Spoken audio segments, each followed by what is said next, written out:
guys, in this video I'm going to show you how to shade the human face in 3 different ways. And I have this guy that I drew here. He's going to be the template for us to draw on. So let's get started. My first example is going to have the light source on his left, and it's going to be a pretty neutral light like what you would have in a normal situation, sort of like diffused sunlight, so the shadows aren't going to be too stark. But before we get into the details of shading, I want to show you the way the face is made up. This is important to start with so that you can know where to put the shadows and the highlights.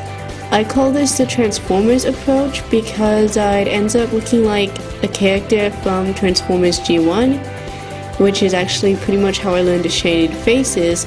But basically, you just put all these lines on his face like a robot, and you can see where the high points are and where the low points are, and work from there.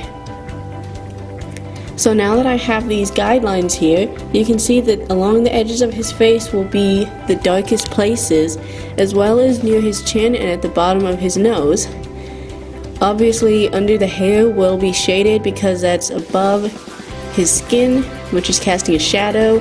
But for now, I'm going to just put in some of this shading, and I'm actually going to do it a lot starker than the final effect will be, just to show you guys what it should look like and let you get a feel for how shadows work.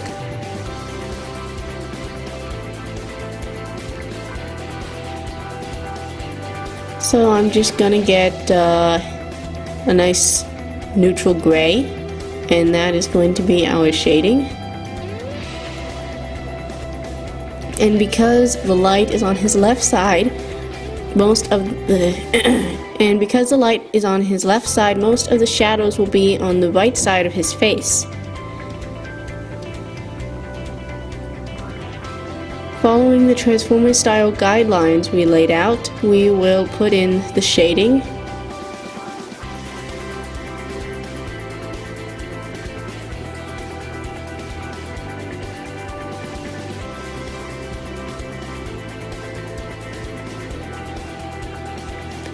As you can see, the highest point on his cheek has little to no shading because it is higher, so the light can touch it. Imagine light like a very thin board being placed on top of his face, and only a few parts of his face can touch it, but the parts that can are the parts that look lit up, and the parts that can't are the parts that are shaded in. I'm actually going to go through and get rid of most of this shading, but hopefully you have the general idea about shading now. So I'm going to do a neutral lighting situation.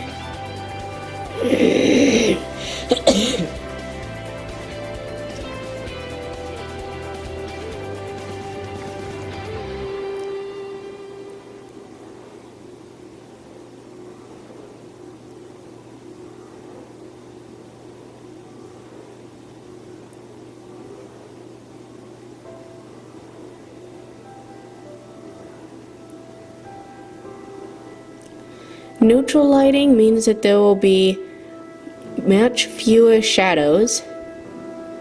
So we're actually not going to do all the shadows of the lips, just a shadow cast by the lower lip, and the side of his neck will be completely in shadow as his head casts a shadow over it.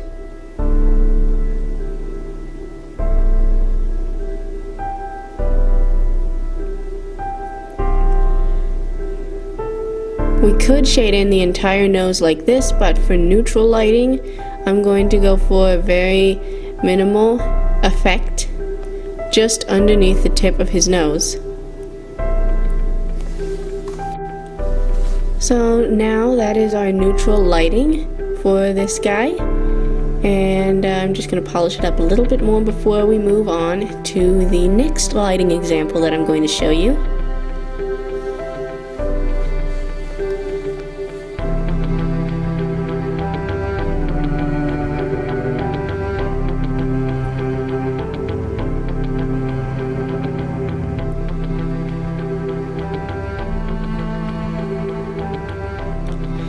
the next one is going to have the light source on his right.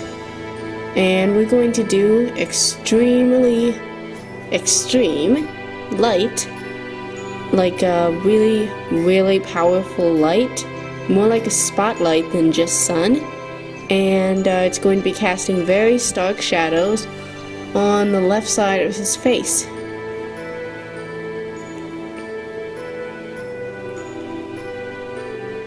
So we're just going to keep in mind the Transformers approach and leave the highest points light and shade in the very darkest places. But now that the light is so stark, more of his face will be in shadow.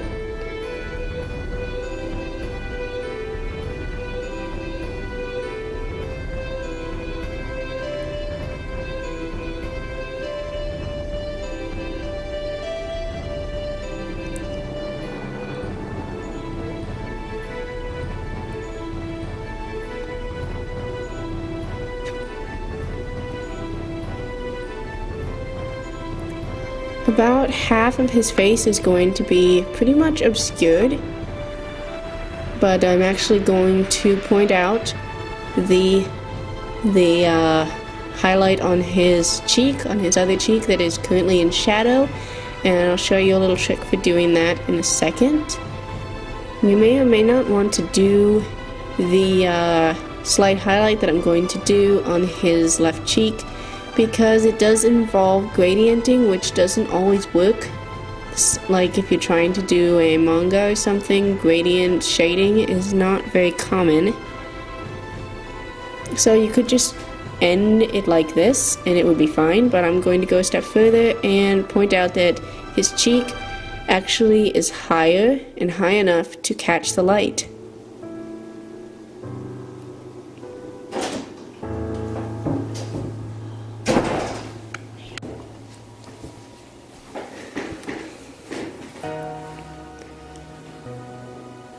It's really a matter of opinion how much gradienting you use here.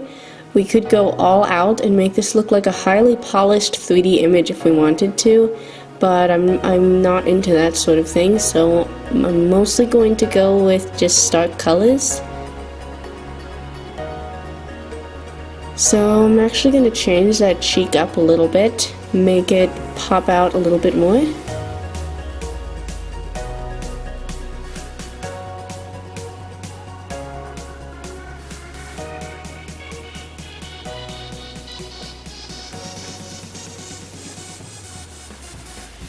We don't want it to look like a mark on his face, we want it to look like actual shading.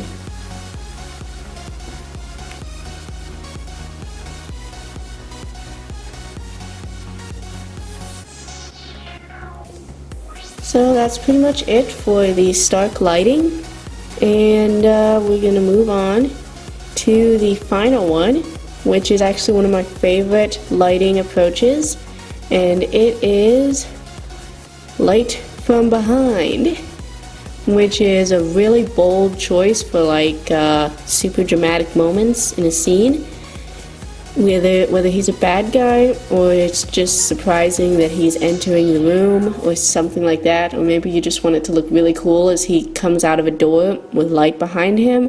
Whatever your reasoning, this shading approach can be really important and inject a whole lot of life into a scene.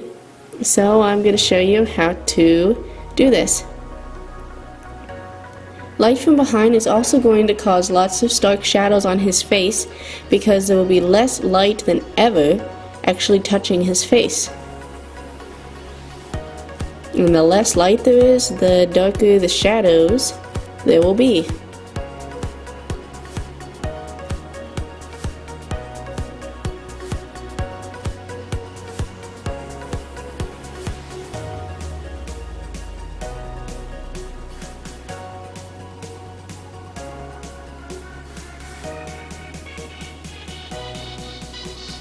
I want to give it a really cool look, so I'm going to use a gradient to put in the whites of his eyes. You really usually want your character's eyes to pop, so putting in white when everything else is in shadow really draws your attention to the eyes. Next, I will be putting highlights on the edges of the face and the highest points, such as the lips and the tip of the nose. Also, the eyelids are high enough to catch the light. And then I'm going to do a gradient as the light spills over onto his cheeks, which, as you have seen, are the highest points on his face. All the highest points I'm going through and adding a glow.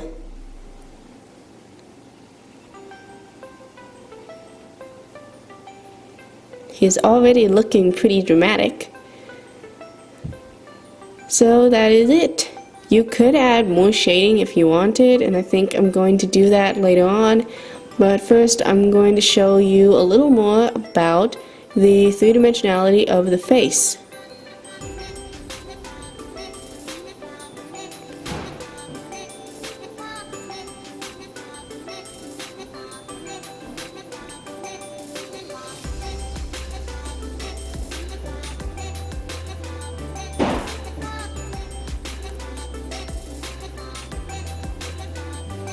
So basically, high points will always have more light and low points will always have more shadow.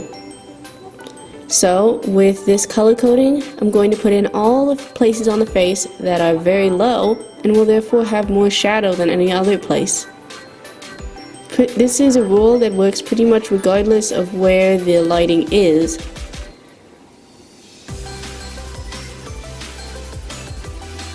It takes some really extreme lighting situations to break these fundamental rules, but they're good to know so that you can work with any kind of lighting you want.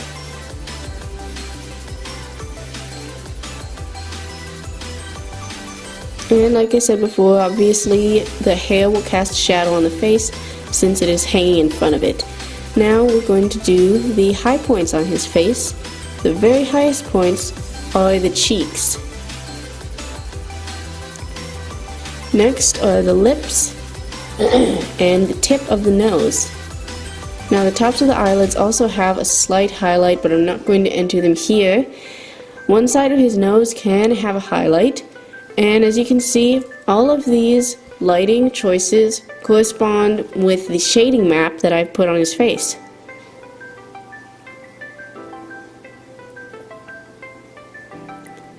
And now I'm just gonna go through and add some darker shading to make the effect of these lightings more interesting. This is what I call a two-tone shading. So I'm just gonna go through and do that, and yeah, there's gonna be music playing, so that's about it.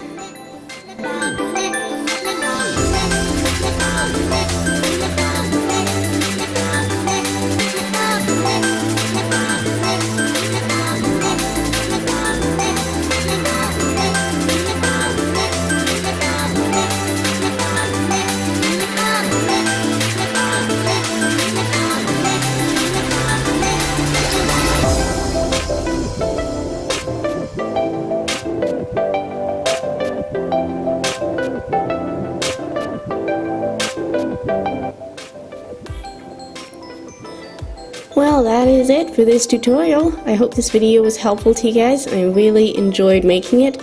I love working with shading. So don't forget to thumbs up this video if you liked it. And I really hope you liked this video. And take a look around my channel. I have a whole lot of other videos that you guys might like. This video is one in a series called the Drawing Essentials series.